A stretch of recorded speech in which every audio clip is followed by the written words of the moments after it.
awesome. This week is a very special week. It's Holy Week. It's the week that Jews celebrate Passover and Christians celebrate Jesus' death and resurrection on the cross. So, I think it'd be pretty fitting if we looked at a story this week that took place during Holy Week. But it might not be a story that you're super familiar with. If you have your Bible, you can turn to Matthew chapter 26.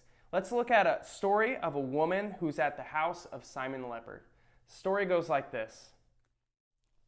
While Jesus was in Bethany, in the house of Simon the leper, a woman came with an alabaster jar of very expensive perfume, which she poured on his head as he was reclining at the table.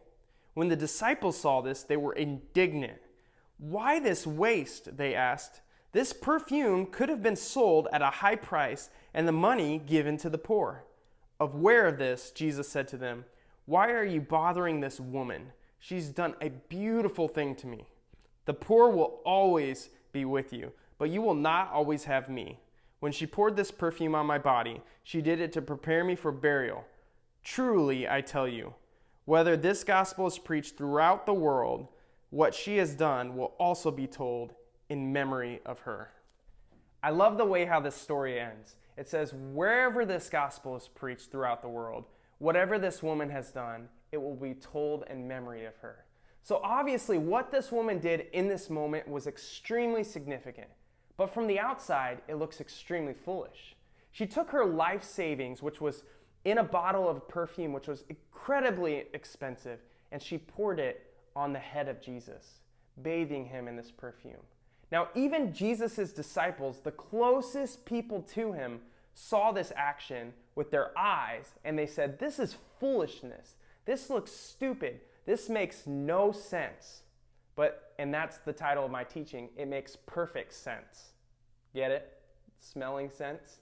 See, we can waste a lot of time in life doing what makes sense. But God oftentimes will call us to do things that don't make sense. This is why we have to walk by the voice of God, not by our own logic and reason. Because our logic and reason will get us only so far. Now, wisdom is a great thing.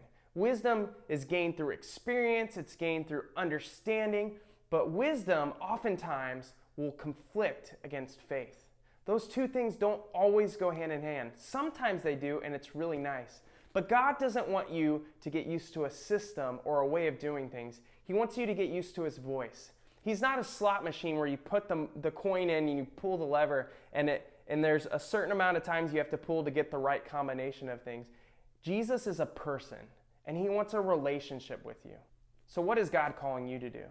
What's the path he's called you on? And does it make sense? Does it need to make sense? It doesn't. God calls us to things sometimes that doesn't make sense. Will you do what he's called you to do anyway?